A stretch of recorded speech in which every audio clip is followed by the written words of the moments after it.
Hey guys, Sean here. Welcome to the F1 Word and to the preview for the 2024 Singapore Grand Prix, the final race of the latest doubleheader and the last race before F1 heads off on its, let's say, autumn break for some reason.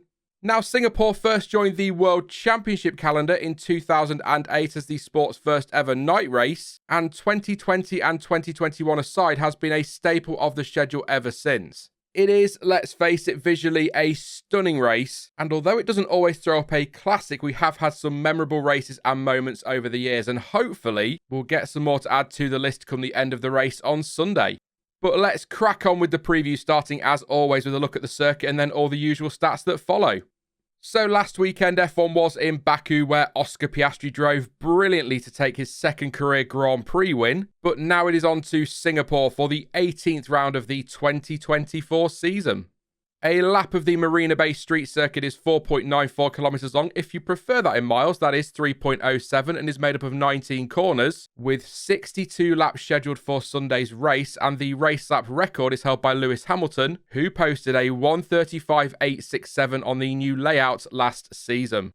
That layout remains unchanged, although there has been some resurfacing between turns 3 and 9, 10 and 12 and 14 and 17. On top of that, there has also been a new DRS zone added, and that means this weekend there will be 4 DRS zones to try and aid overtaking.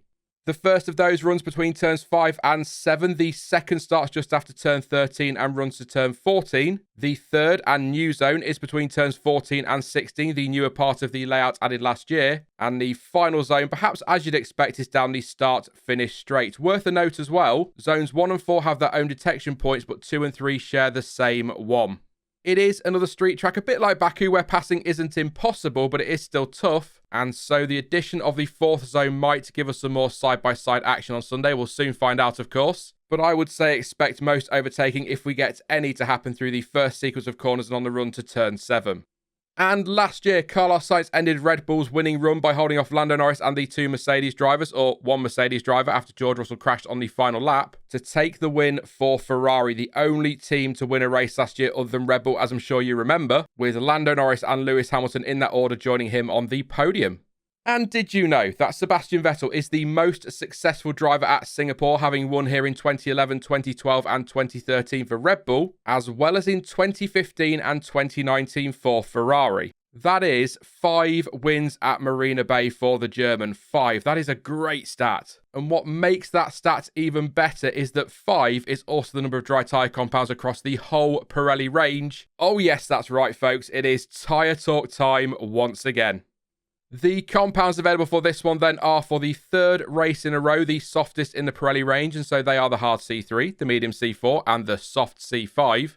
Now, Marina Bay isn't the most demanding on tyres, but Pirelli explains in their press release that the degradation at this circuit is mainly down to thermal stress within the tyre, but that can vary a lot depending on setup and the aerodynamic loads generated by the cars. The key to strategy here, though, is really about making the one-stop work, and so we do tend to see drivers manage their tyres to be able to run as long as they can to try and get that balance right between the first and second stints. The reason for that is, among other things, because the pit lane lost time is high at Singapore. As an example, last year's was largely between 29 and 31 seconds, so making more than one stop without a safety car intervention on a track that is tricky to pass on is not seen as the way to go. As is often the case on street circuits, track position is king. Also worth noting that the only real representative practice session is FP2, as the 1st and 3rd sessions are held earlier in the evening, so drivers will want to maximise their track time in that session. And yes, track evolution will be high across the whole weekend. Last year's winning strategy was a one-stopper, with Carlos Sainz starting on the mediums before pitting under the safety car on lap 20, followed into the pits by 13 other drivers to switch to the hards, which he ran to the end of the race. A virtual safety car later in the Grand Prix did give some, like the Mercedes pair, the chance to make a second pit stop, so we ended up with a near even split between 1 and 2 stop strategies, but 1 will be the way to go if we don't see multiple safety car or virtual safety car interventions. On that note, the safety car does like to make an appearance in Singapore, and that is a massive understatement, because every Singapore Grand Prix has featured at least 1 full safety car deployment, some more controversial than others, with 3, don't worry, we're not doing another Tyre Talk segue, but 3 deployments, the most number seen in one race. And of course, the weather will inevitably play its part in strategy across the weekend, one way or another. And actually, as I record this, rain does look to be in the air, mainly on Saturday, but that could change between now and the weekend. And the latest forecast as of Thursday morning is on screen for you to have a look at right now. And your schedule for this one is not too dissimilar to last week in Baku, an hour's difference here and there in UK time anyway. So FP1 will get the weekend started on Friday from 10:30 AM BST, and FP2 will take place later that same day at 2 PM. Saturday's F1 action gets going with FP3, and that's at 10:30 AM with qualifying underway from 2 PM. And of course, it is lights out for the race on Sunday at 1 PM, and once again, that is in UK time. Now, before I make some weekend predictions, let's have a quick run through 2 or 3 news stories or talking points that have been doing the rounds ahead of the action in Singapore and relevant to the weekend. Basically, it's livery talk time. No, that's never going to catch on, Sean. Don't start that. Anyway, first up today, Mercedes has unveiled a special one-off livery for this weekend's race at Singapore. The silver, black and emerald green paint job has been slapped on the W15 to celebrate the 50th anniversary of the team's technical and title part of Petronas, with Toto Wolff saying the livery is not just a celebration of their 50th anniversary, but a reflection of the importance of Petronas in the Mercedes team story and honours their journey together. The emerald green will replace the majority of the silver on the front wing and the side pods of the car for this one, and I'm sure commentators from all over the world won't want to mistake it for an Aston Martin at a distance, even though based on the renders it looks totally different. But anyway, I really like it, and I think it's going to look great under the lights, but let me know what you think in the comments section down below.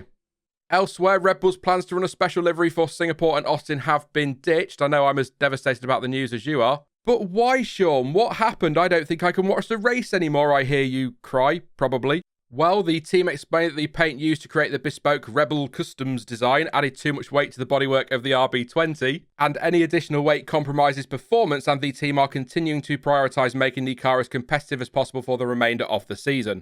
However, Red Bull's sister team, RB or V-Carb or whatever, have unzipped a first-of-its-kind denim livery, their words not mine, for the event at Marina Bay. The team will also be dressing their garage in an overarching denim theme. Oh yes, whilst Daniel Ricciardo and Yuki Tsunoda will be wearing bespoke racing suits, as well as Hugo outfits over the course of the weekend. And moving on from heavy paint emerald greens and denim apparently, and as expected, Kevin Magnussen is back for this weekend's Singapore Grand Prix following his one race ban or suspension, whichever term you prefer. The Dane hopping back into the car his sub Ollie Behrman drove to P10 in Baku. Team boss Ao Komatsu is looking forward to having K-Mag back in the car at a track he scored a point at last season, and although he didn't reference his weekend off, Magnussen described Singapore as one of his favourite circuits, and believes Haas will have a good car around Marina Bay with it being a low-speed track, which should mean they will be, quote, in a decent position to be competitive. Of course, just 7 races left for K-Mag this season and as it stands in F1, and so with a clean super licence now, I'm sure he can get out there and have some fun between now and the end of the season. Right then, time to make some predictions, and as always, please do not take these too seriously, just a little bit of fun, but if you do disagree with my picks, then you can let me know yours in the comment section down below, and last time out, it actually went okay. Yes, I'm as surprised as you are. I was correct on race finishers. Red Bull is the 4th best finishing team on Sunday, Norris for fastest lap, and I even get half a point each for Piastri and Leclerc on the podium, but in the wrong order. I will take that.